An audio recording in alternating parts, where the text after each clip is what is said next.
Okay, hello guys, welcome to my YouTube channel, and for today's video I'm gonna show you how to get an access to advanced server in Mobile Legends. So without further ado, let's get started.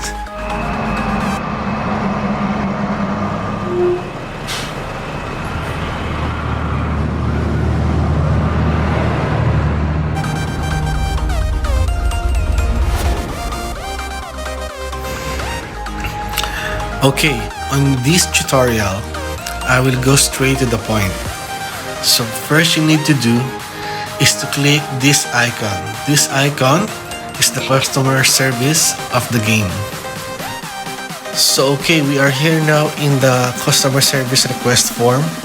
So basically in here we need to choose the correct one so that we will not be declined once we submit our request form for advanced server. So just follow what I did and I guarantee to you that you will be approved for the advanced server application.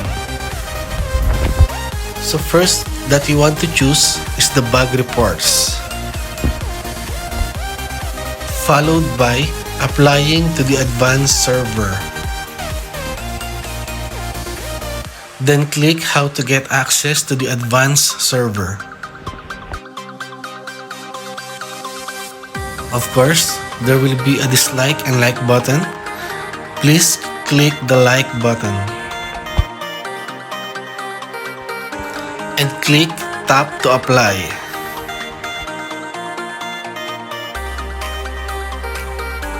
Okay, so this is the crucial part.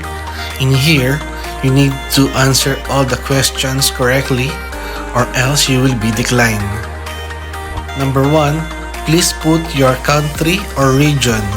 So in my case, I am currently in the United Arab Emirates, so you need to put yours. Next is type your server. Just in case you don't know your server ID, you just need to go back to your Mobile Legends application, and here it is. For some security reason, I am sorry but I cannot show you my server ID.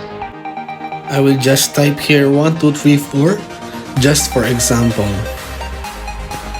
Okay, for number 3, please choose B using Wi-Fi. And for number 4, what is your usual ping in battles? Please choose A.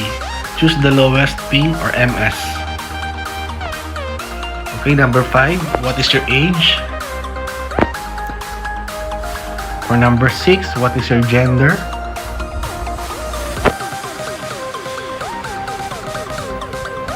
And for number 7, how long do you usually play Mobile Legends every week? So just copy what I choose. In question number 7, I choose number 6 because I do believe that this is what the admins want. So, in question number 8, what phone do you use for gaming? So, I suggest here that don't write the old mobile models.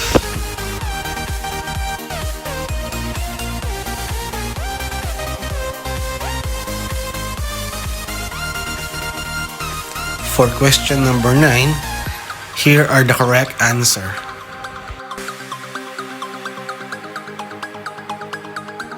For question number 10, here are the correct answer. And for question number 11, the answer are 1, 2, 3, and 4. So question number 12, where did you get to know about our advanced server? So I prefer to write here YouTube. And for question number 13, why do you want to enter the advanced server? So you can copy my answer, you can take screenshot just to make sure your application won't be declined. So once you're done, you can click the submit button and this is what you will see. So in my case, it takes 3 days before I receive a confirmation mail coming from the Mobile Legends customer service. So here it is. I will show it to you. First, is click your profile. Second is click the account at the bottom.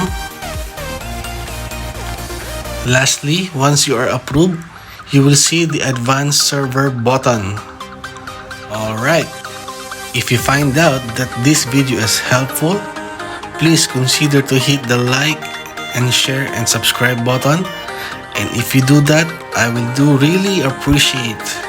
Once again, thank you for watching and see you again next time. Goodbye.